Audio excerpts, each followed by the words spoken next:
interface specifically with the love quest and the courage quest and the truth quest. And I won't be a total spoiler. I'm not going to just hear you tell you blow by blow what's going to go on, but I'll talk about, since you've all seen at least some of the love quest, I'm happy to talk about sort of the rhythm of the idea of the Titan and the idea of the undead and the idea of what's going on with that thread, and do similarly with the other two threads. But for anybody who thinks that's too much of a spoiler, or just would like to experience it clean, feel free to abandon the ship. Or advise me to stop. Yeah, let's do that. Yeah, that's a good point. Let's do some Q&A now, and then I'll talk about that. Good point. In regards to, I think you mentioned before, you might talk about the brand changes in the conversation system, and that might sort of fit in with the story. Sure. So and again, as I said in the very first presentation, it really is this last 20% of the time where 80% of the quality of the game becomes evident. And this is a perfect example of that. When we had conversation technically working so that we could then go write all the conversations, we basically put it away, knowing that it was not great, but also knowing that we had so many other systems bring online that might be impacted by it, that if we went ahead and tried to polish it, we'd polish it the wrong way. We'd break it again by some other future decision we made on combat or some other part of the game. And so we said it's good enough, let's leave it fallow. Now that we're most of the way through the other systems, we now can say with confidence what it will interact with, and now it's time to go fix it. And I would say the biggest couple of problems with it, and this is also, by the way, related to one of the biggest problems with combat, is where your eye focus is, and how you deal with choices, and what part of it is in real time versus not real time.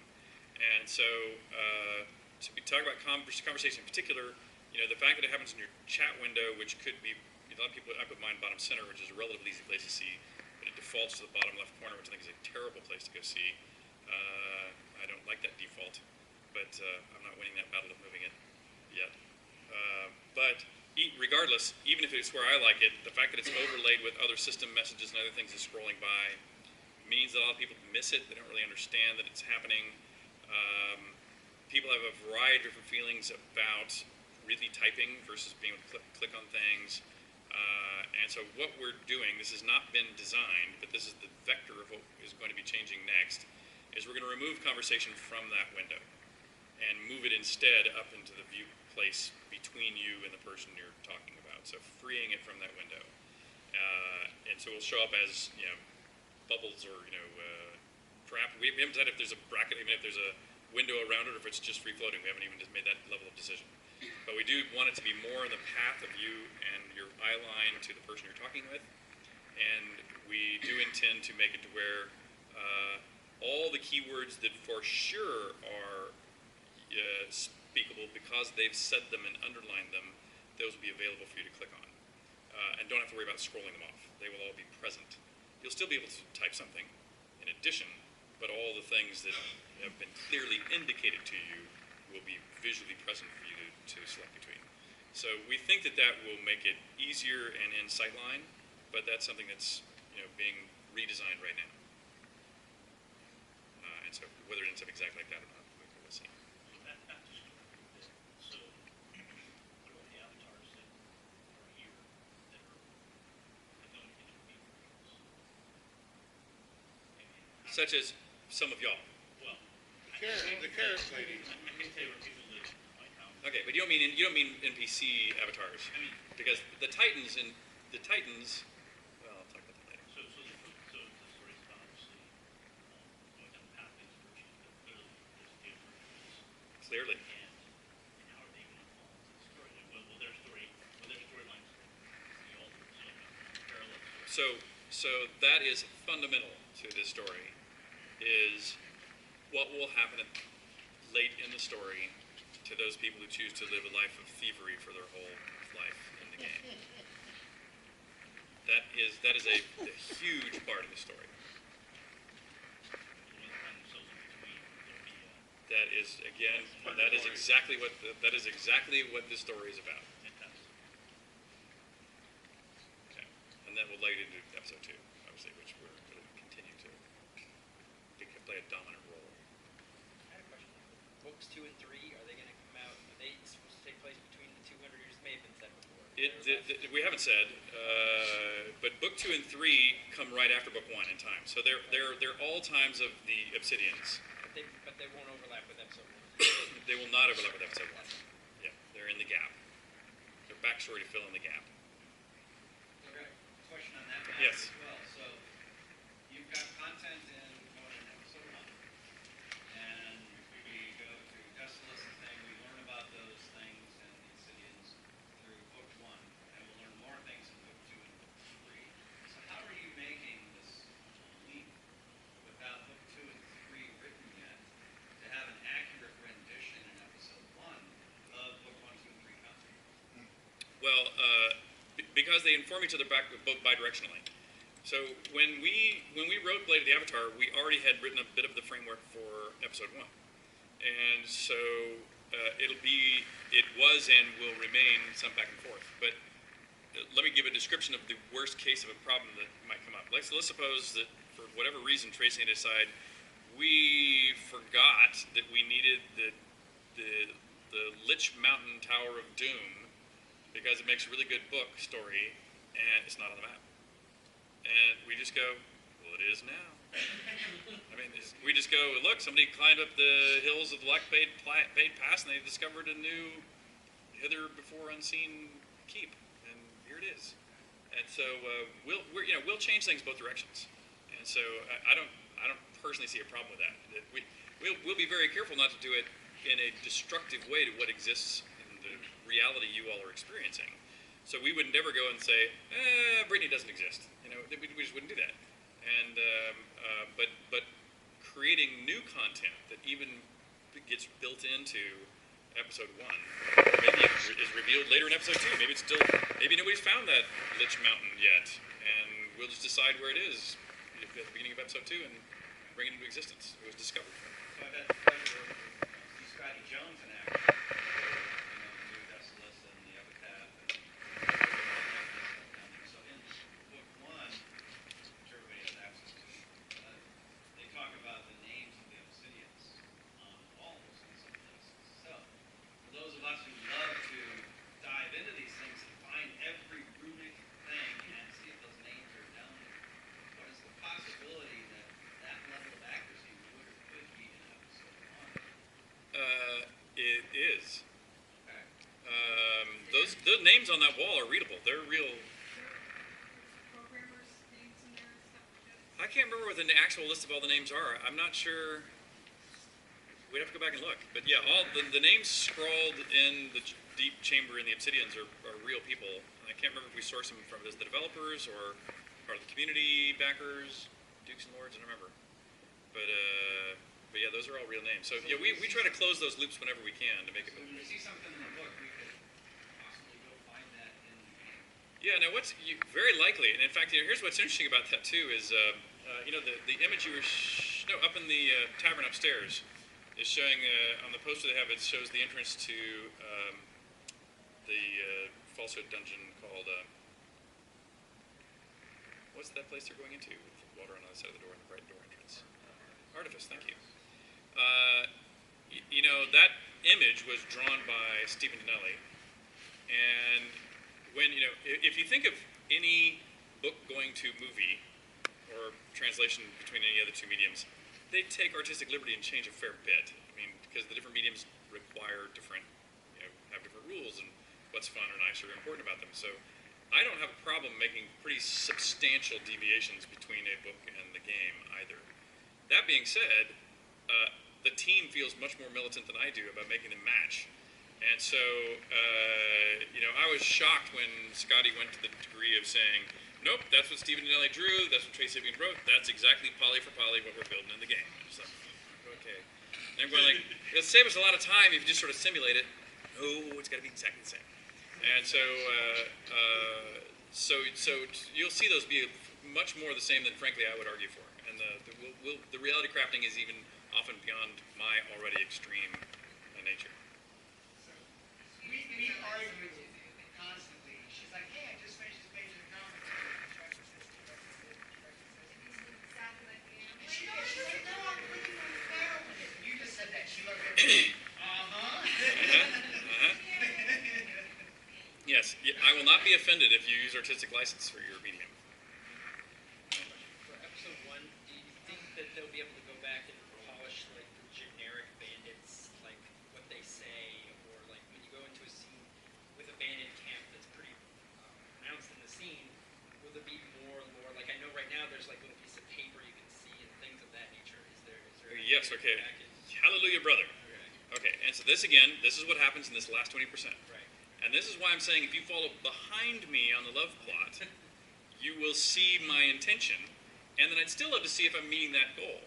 But I believe I am, to the degree they can implement behind me. But let me describe some of that. For example, you know, I mentioned I've played the love plot maybe 8 times from scratch in the last 6 weeks, and only made it as far after 6 weeks as Midris. And it gets a little faster each time, and I make it a little farther each time. But I still get stuck and go back and relook at it again because I didn't look and see what people fixed behind me to see if it matches my intent. And let me give you my synopsis of that, especially on story, but I'll mention some other things too. So, you know, one of my first things is that starting with a bow sucks. It's really hard. It's really hard, and there's not enough variety. The aiming UI sucks for it. I mean, it's just unfun at a deep level that needs to be addressed.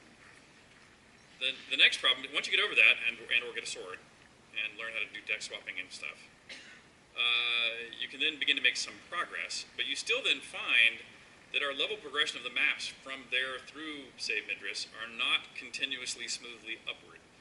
Even, for example, East Perennial Trail, if you are literally a beginner who's just gotten their bow, made it to Sultan, and get the thing to go find some iron blades in East Perennial Trail, you're going to be massacred in East Perennial Trail. Even with a sword or a bow, you're going to be massacred. And so that's often balance. So I immediately had some trouble with balance in East Perennial Trail, and then went to West Perennial Trail, still had problems with balance. Made it down to Arteris, spent forever debugging Arteris, because Arteris is so huge and so full of plot, a lot of which I streamlined and reduced, a lot more of which was undecorated, like there's a murder plot that you have to figure out, and it's completely obtuse, and even once you're on the right trail, there just weren't enough kind of clues around, so I was fixing that all up. Finally made it out of Arteris, went to the Necropolis, cheated my level up a little bit, because otherwise I couldn't have made it, but then loved it. I actually loved, excuse me, not the Necropolis, I meant to say the Tower of the Shuttered Eye. Being taunted in the Tower of the Shuttered Eye on the way up, and the flow of those and the things you read on the way up, and little bits of what's going on, I thought was the first scene, other than maybe your introduction with the girl that follows you out of across Saldus Bridge. It was the first time I'm going, we're actually in the correct game now again. You know, we were in the correct game in the first map, we're finally in the correct game again on the 5th map.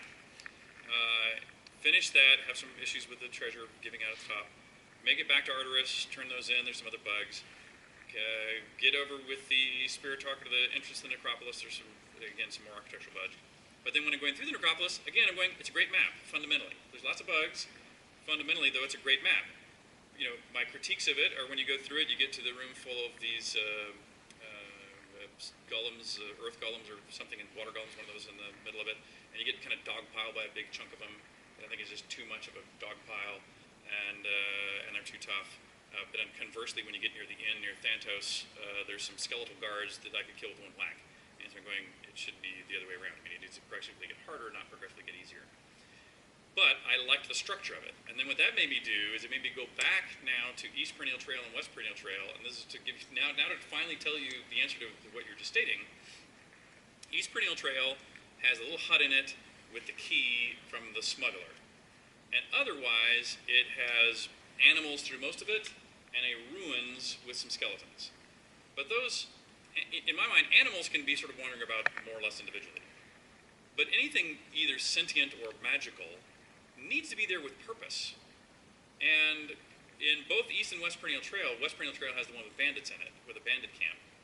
And for both those skeletons and the bandits in that camp, not only is there no story reverberation for why they're there, but frankly, their physical presence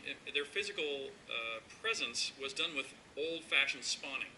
They were spawned very early in the cycle of making maps, and they're just sort of all standing around out in the field, waiting there, and waist deep in sweet water. And when you shoot one or pick one off, it might alert one of their buddies who's particularly close, but the rest who I can still see are still just standing there.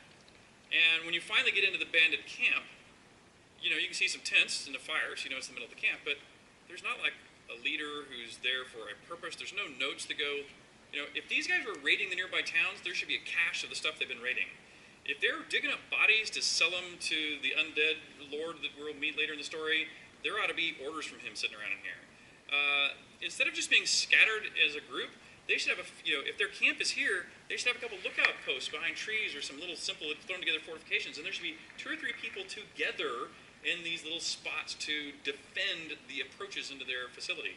When you get into those approaches, they should scream and yell.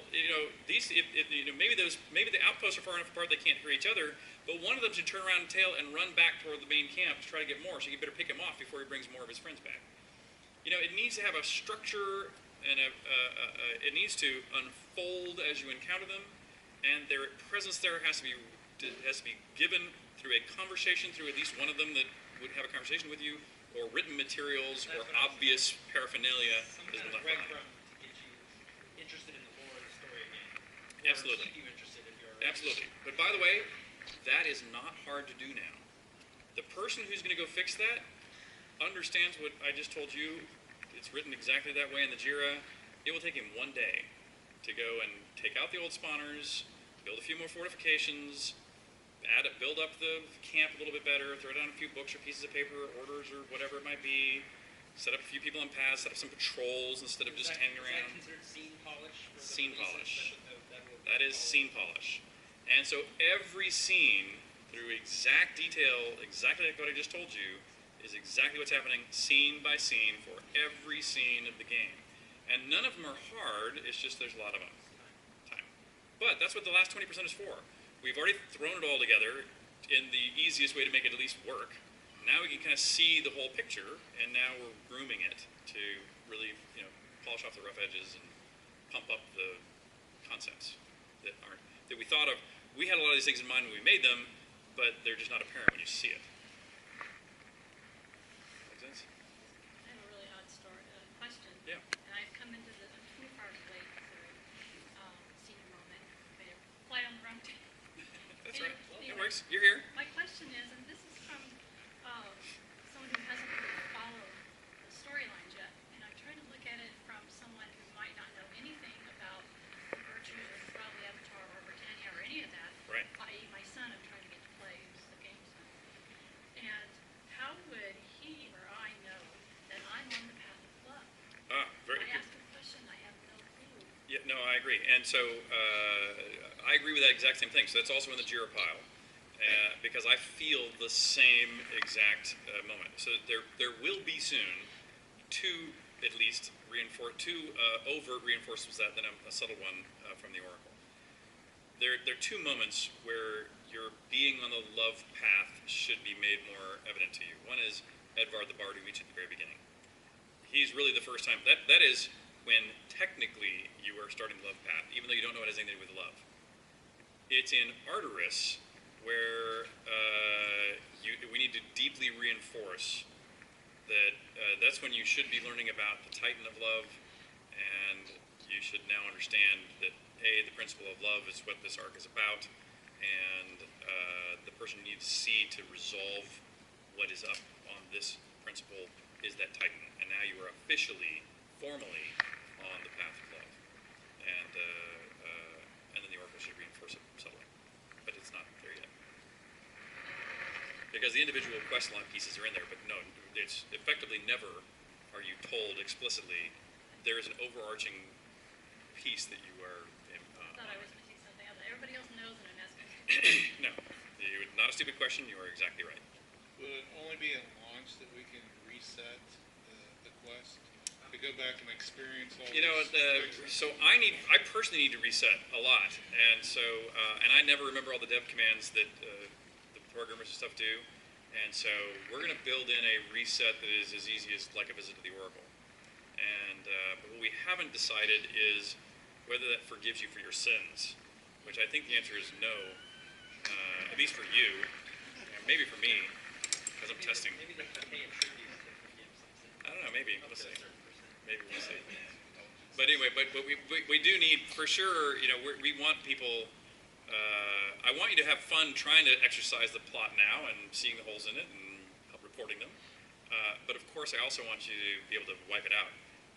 Because frankly, the flags are changing, the clues are changing, pieces are being added in the middle, and so frankly, it'll break. I mean, it might be in a broken state for you now because you may have made some changes enough to where you're halfway through it and things have changed behind you, and it just isn't solvable. And so you need the ability to reset it.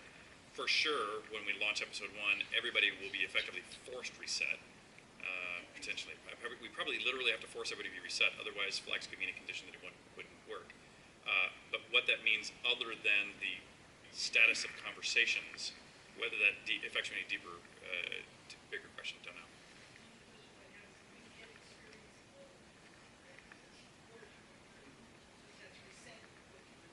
You would get more experience and more rewards. That's the intention.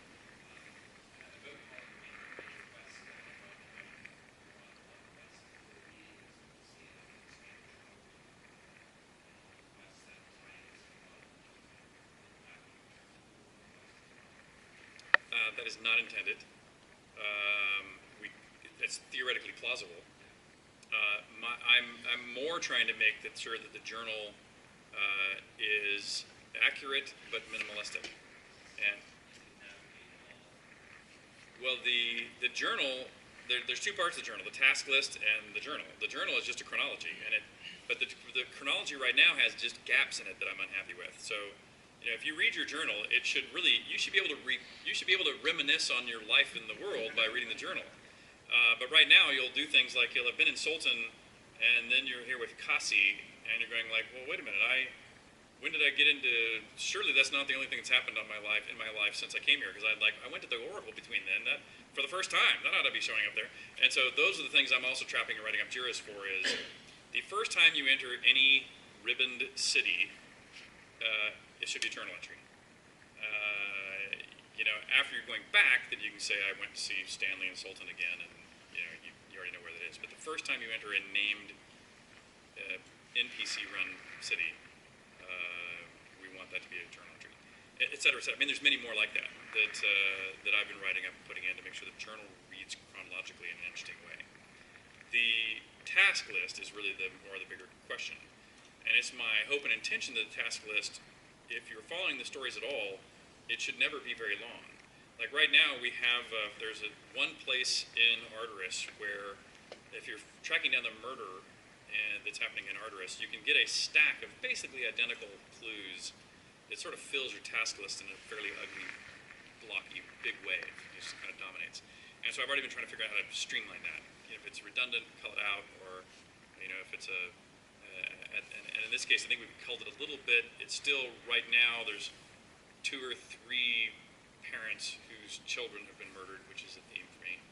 And they each have an individual task in the journal right now to solve it for them. But once you solve it for one, you solve it for all.